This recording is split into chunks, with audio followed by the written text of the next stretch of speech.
අද බ්ලොග් එකෙන් මම කතා කරන්න බලාපොරොත්තු වෙන්නේ ලංකාවේ per capita income එක ගැන. ඒ කියන්නේ ඒක පුද්ගල ආදායම ගැන තමයි මම කතා කරන්නේ.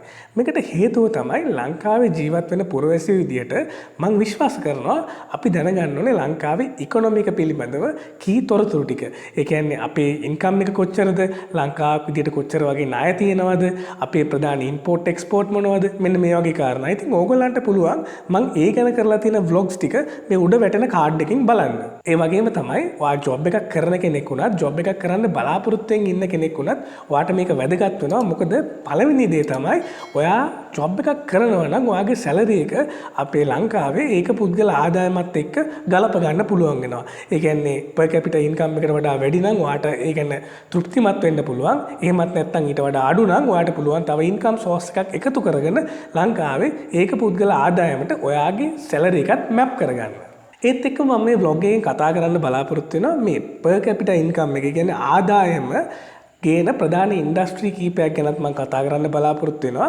ඒත් එක්කම ලංකාවේ අවුරුදු 50ක් විතර කොයි විදිහටද ආර්ථික වර්ධනය තිබුණේ, කොයි විදිහටද මිනිස්සුන්ගේ ආදායම වැඩි වුණේ, මොකද්ද ඒවල වැලියුස් ටික කියලාත් මම කතා කරන්න බලාපොරොත්තු වෙනවා. ඉතින් මේ වගේ තොරතුරු ගොඩක් ඔයාලට දැනගන්න පුළුවන් අපේ channel එක subscribe කරොත්. එහෙනම් Sigma channel එක subscribe කරන්නත් අමතක කරන්න එපා.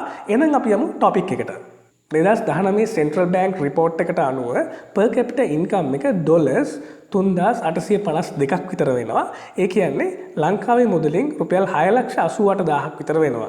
මේ per capita income එක ගන්නෙ මෙන්න මේ විදිහට ලංකාවේ මුළු ආදායම අවුරුද්දක් ඇතුළත ආපු ආදායම අපේ ජනගහනයෙන් බෙදුවාම එනවා per capita income එක. ඉතින් මේක rough idea එකක් තමයි, rough අගයක් තමයි. නමුත් මේක ඉතා වැදගත්. මොකද රටක් සංවර්ධනය වෙද්දී රටේ මිනිස්සුන්ගේ ආදායමෙන් තමයි ගොඩක් දේවල් තීරණය වෙන්නේ. ඉතින් මම ඔයගලන්ට කියවනේ 2019 per capita income එක රුපියල් වලින් 6,88,000ක් වගේ ප්‍රමාණයක් වෙන්නේ කියලා. මේක සාමාන්‍යයෙන් මාසික ඉන්කම් එකක් විදිහට 12න් බෙදලා ගත්තොත් රුපියල් 57,000කට ආසන්න ප්‍රමාණයක් තමයි එන්නේ. ඇත්තටම 2010 ඉඳන් 2018 වෙනකම් බලද්දී මේ අපේ per capita income එකේ සෑහෙන්න වර්ධනයක් තමයි අපිට පෙන්වන්න කරන්නේ. නමුත් අවාසනාවකට වගේ 2019 අපේ ඒක පුද්ගල ආදායම අඩු වෙලා තියෙනවා. මේකට ප්‍රධාන හේතුව තමයි ඔයගොල්ලෝ දන්නවා ඇති ඊස්ටර් ඇටැක් එක. ලංකාවේ මේක නිසා සංචාරකයෝ එන ප්‍රමාණය ඉතා අඩු වුණා. ඒක සම්පූර්ණයෙන් අපේ මිනිස්සුන්ගේ ජීවිතවලට බලපෑවා අපේ ආදායම අඩු වෙන්න. දැන් 2010 වගේ අවුරුද්දක ඩොලර්ස් 2744ක් වගේ ප්‍රමාණයකින් අපි පටන් ගත්ත අපේ per capita income එක 2018 වෙද්දී අපිට පුළුවන් වෙනවා රටක් විදියට ඩොලර්ස් 4079කට ගෙනියන්න. ඉතින් මේ 2019 දී මේ per capita income එක අඩු වෙන ප්‍රධාන හේතුව තමයි අපි මේ සර්විස් ඉන්ඩස්ට්‍රි එකේ තමයි වැඩිපුර නිරත වෙලා ඉන්නේ. සර්විස් ඉන්ඩස්ට්‍රි එකනොත් වැඩිපුරම නිරත වෙලා ඉන්නේ අපි සංචාරක කර්මාන්තේ. ඒක තමයි අපිට ප්‍රධාන හේතුවක් උනේ. ඉතින් මේ ගැන පොඩි ඉන්සයිට් එකක් දෙන්න මම හිතනවා අපි කොයි ඉන්ඩස්ට්‍රි වලද නිරත වෙලා ඉන්නේ කියන එක සාකච්ඡා කරොත් අපිට පුළුවන් වෙයි හොඳ අවබෝධයක් ගන්න. මොකද එකපාරටම අපේ per capita income එක අඩු වුණේ කියලා. ලංකාවේ ප්‍රධාන වශයෙන්ම ඉන්ඩස්ට්‍රීස් තුනක තමයි මිනිස්සු තමන්ගේ රැකියා කරන්නේ. පළවෙනි එක තමයි සර්විස් ඉන්ඩස්ට්‍රි එක, දෙවෙනි එක තමයි ඇග්‍රිකල්චර් ඉන්ඩස්ට්‍රි එක, තුන්වෙනි එක තමයි මැනුෆැක්චරින් ඉන්ඩස්ට්‍රි එක. දැන් මේ සර්විස් ඉන්ඩස්ට්‍රි එක කියලා ගත්තාම ටැක්සි සර්විස් එකක් දෙන එක්කෙනෙක්ගේ ඉඳගෙන නැවක් සර්විස් කරන්න හාබර් එකෙන් දෙන සර්විස් එක දක්වාම ගන්නවා. ඒ වගේම තමයි බැංකින් සෙක්ටර් එක, IT සෙක්ටර් එක, ෆයිනෑන්ස් සෙක්ටර් එක, ඒ වගේම තමයි අධ්‍යාපනයට අවශ්‍ය এডুকেෂන් සෙක්ටර් එක, මේ ඔක්කොම වැටෙන්නේ සර්විස් ඉන්ඩස්ට්‍රි එකට.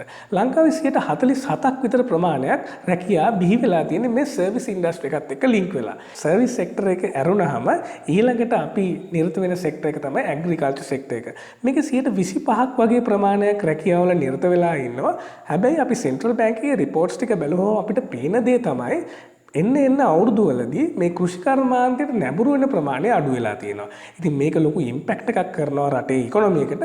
ඒකනත් අපි ඉස්සරහදී කතා කරන්න බලාපොරොත්තු වෙනවා. ඉතින් ඊළඟ සෙක්ටර් එක තමයි මේ ඉන්ඩස්ට්‍රි කියන සෙක්ටර් එක. මේකට 27ක් වගේ ප්‍රමාණයක් මිනිස්සු නිරත වෙලා ඉන්නවා. මේකට හැම මැනුෆැක්චරින් එකක්ම අයිති වෙනවා.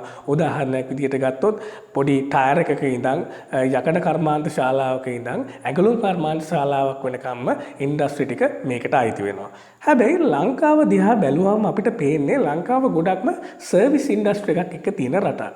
මෙහෙම වුණාම ගොඩක් වාසි සහ අවාසි තියෙනවා.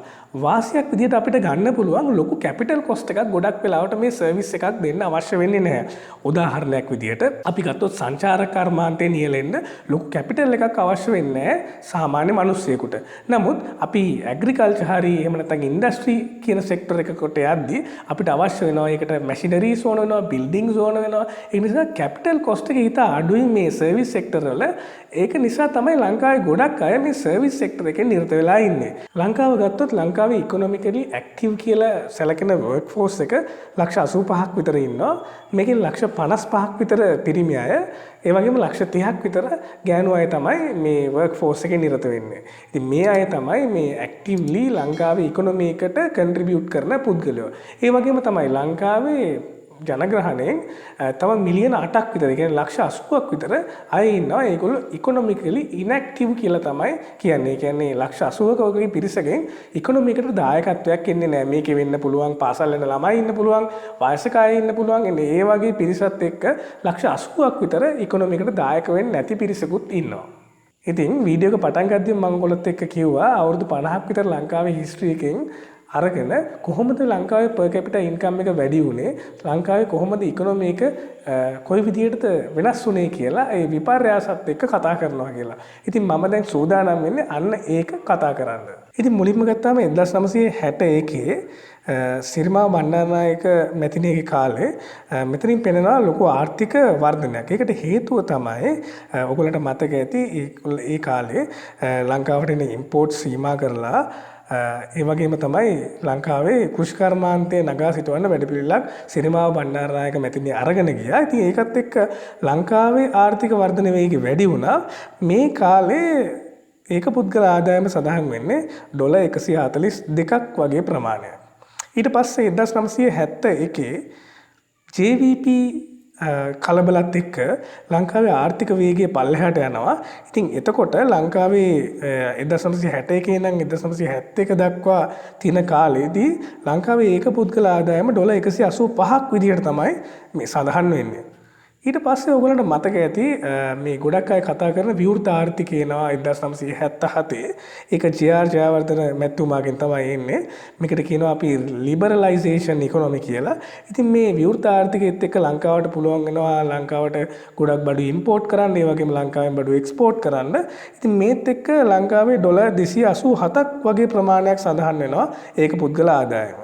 ඊට පස්සේ සන්ධිස්ථානය තමයි 1983 කියන තැන. ඉතින් මේකෙදි කළු ජූලිය ඇති වෙනවා. ලංකාවේ ආර්ථික වර්ධන වේගයේ යම්කිසි පසුබෑමක් ඇති වෙනවා. ඉතින් මේ කාලේ සඳහන් වෙනවා ඩොලර් 328ක් විදිහට මේ ඒක පුද්ගල ආදායම.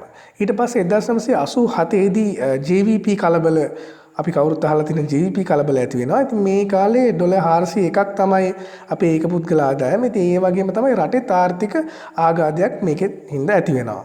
2001 දී මුළු ලෝකෙටම එනවා ග්ලෝබල් ක්‍රයිසිස් එකක්, කියන්නේ ආර්ථික අවපාතයක්.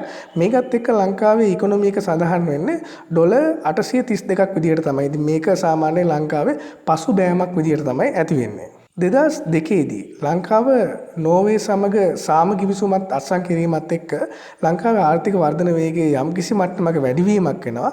එතකොට අපේ ඒක පුද්ගල ආදායම ඩොලර් 867ක් කියලා සඳහන් වෙනවා. 2004 මේත් එක්කම අපේ සුනාමි ව්‍යසනයට අපිට මුහුණ දෙන්න සිද්ධ වෙනවා. මේත් එක්ක ආර්ථික වර්ධන වේගය අඩු වෙනවා.